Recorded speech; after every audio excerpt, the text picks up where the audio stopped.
po niyan at napakamatulungin po talaga. Siguro iba na lang yung isip ng iba kung ano po yung isipin nila sa tao na napakabait naman, napakamatulungin, pero parang dinadown. Parang dapat isipin na lang po siguro kung ano yung naitulong ng tao sa kanya, kung bakit umangat. So yun lang po. At maraming salamat po sa lahat sa Kalinga po. Thank you. Yeah. So, rinig na rinig natin. Beneficiaries. Beneficiaries mga kaibigan. Na hindi natin nakalain na makakasama na natin sa meeting at isa na siyang vlogger na bago ang buhay niya bilang isang beneficiaries. Yan ba yung masasabi natin na sa impyerno tayo? Kung ganyan yung nangyayari sa ating mga kasamahan na hindi naman talaga sila vlogger at sila ay beneficiaries pero nakitaan natin na napakalaki ng pagbabago ng kanilang buhay, doon na lang natin isipin at tawagin din natin si Toper para malaman natin kung ano ang kanyang naramdaman buhat nang siya ay tumating dito sa Kalingap.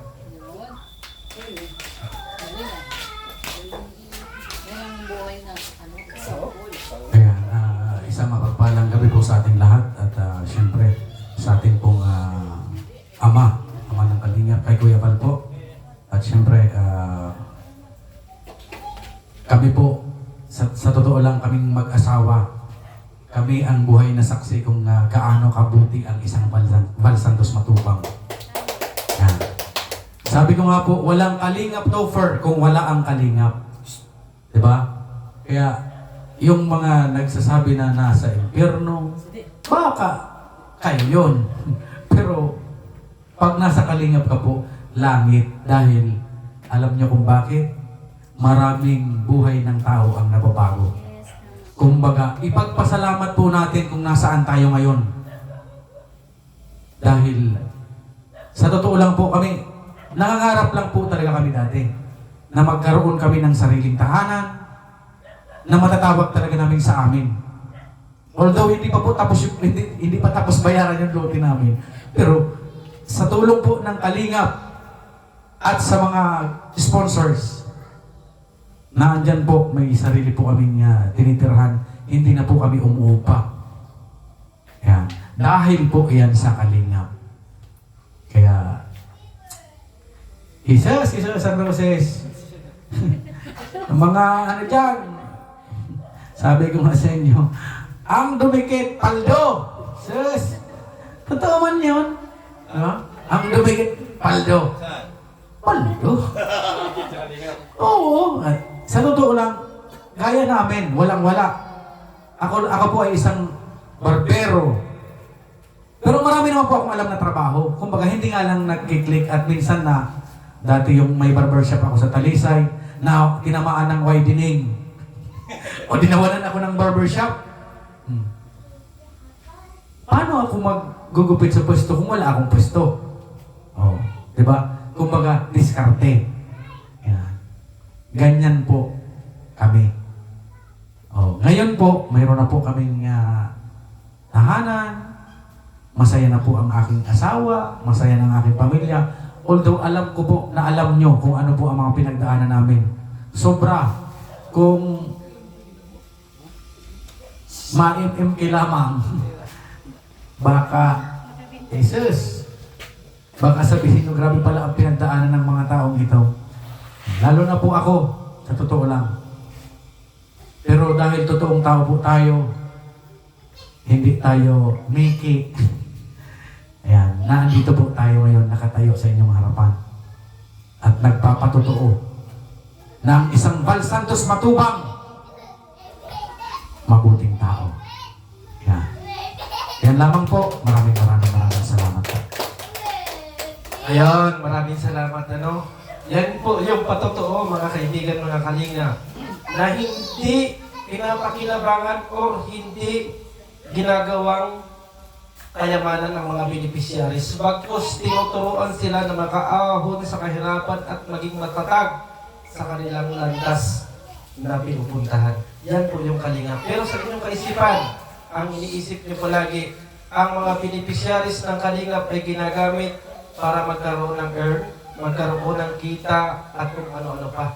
Ito po yung patunay na ang kalingap sa mga beneficiaries ay malaki ang naitulong. Ayan po, at kahiliran namin ang isang beneficiaries ng kalingap na ngayon po ay vlogger na rin.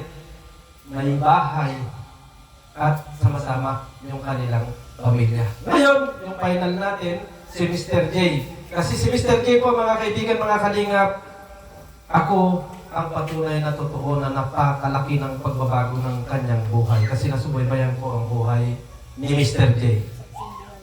Ito sample lang, ha? Si Mr. J ay nakilala ko sa mga live streaming nang hihingi-hingi siya ng kaunting tulong. Kasi walang-wala talaga buhay o walang-wala talaga si Mr. J noong mga panahon na yun. Huwag paiyakin si Mr. Hanggang sa nakilala ko si Mr. J at sinabi ko, kilala mo si Kuya Bal. At nakagawa din ako niya ng reaksyon. Sabi niya, oo, sana mapansin ako ni Kuya Bal. Hanggang isang araw ay nakita ko na pinaakyat na ni Gabi Sera itong si Mr. J at nabigyan ng potensyal ni Kuya Bal Santos Matubang na mapupunta dito sa Kalingap. Kaya ngayon, aalamin natin kung ano ang damdamin niya na dito siya sa Kalingap. Mr. J, come! Ikaw yung pagmalakasan ko rito.